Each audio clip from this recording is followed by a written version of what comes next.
مساكم الله بالخير، حياكم الله.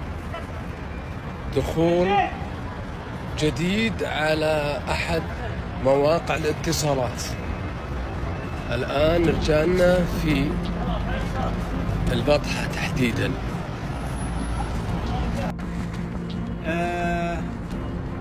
أول حاجة أنت كذبت علي وأنا أمثل الدولة. إيه نعم. أول حاجة قلت إنه ما في عمالة. الأمر الثاني قلت لي إنه في عامل هنا في الصيانة. نعم في الصيانة. إيه نعم. في حين الآن الدفاتر ما أشوف لغة عربية، هنا كلها لغة بنغالية. دكتور، هو قال ما في عمالة في المحل؟ إيه قال ما في عمالة. ما في عمالة أبدا؟ في واحد في الصيانة هنا. يوم ضغطت عليه قال إنه في واحد في الصيانة، لكن في حين إنه هنا المبيعات بنغالية كلها الآن حسب اللغة اللي موجودة. ممتاز. ما أشوف أنا لغة عربية الآن ولا شيء. طبعا غير فيديو رجال المسح اللي مصورينهم في المحل. بالضبط. ممتاز. اي نعم. مكتب العمل عندي الحين. هذا المحل الثاني، وعملية طبعا رفع ومصادرة هذه الكميات. افتح فيصل. كميات كبيرة من الأجهزة بأشكالها وألوانها، طبعا أجهزة ذكية وأجهزة صغيرة، كلها هذه اللي تشوفونها يا جماعة الخير لمجموعة من عمالة مخالفة تعمل في الصيانة وتعمل في البيع التجزئة وبيع الاكسسوارات، وهذا كله مخالف للنظام، نظام المواد البشرية اللي طبعا مساعدة قطاع الاتصالات.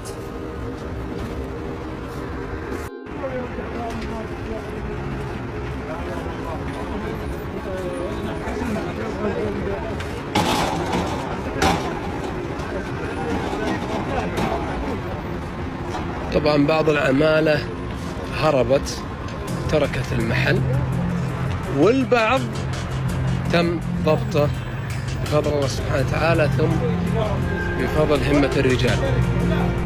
هذه مجموعة من شرايح البيانات، طبعا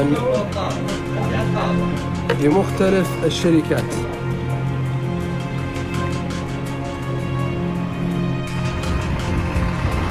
خليني أطلع للشارع المقابل. طبعا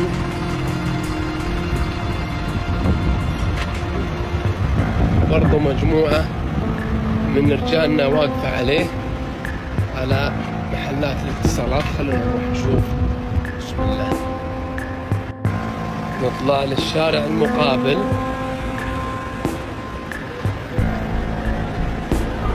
هذا الشارع المقابل، طبعا رجالنا شغالين في عملية المصادرات.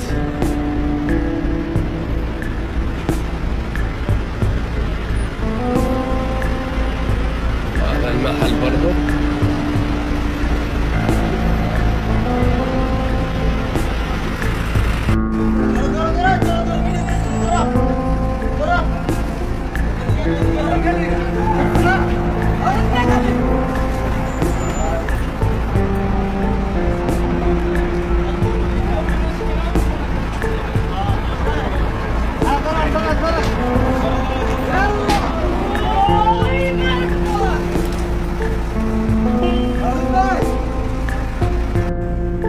مصادرات.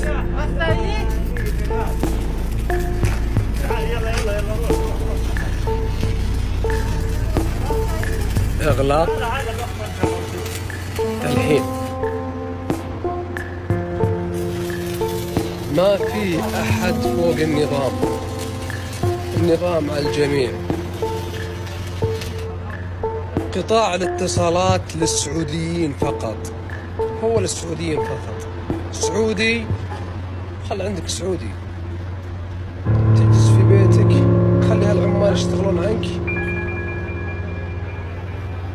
هذه النهاية.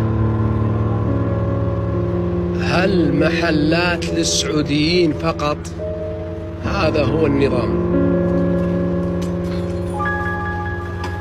أجنبي مخالف بتشوف هذه المشاهد من عند رجالنا في غرفة العمليات المشتركة.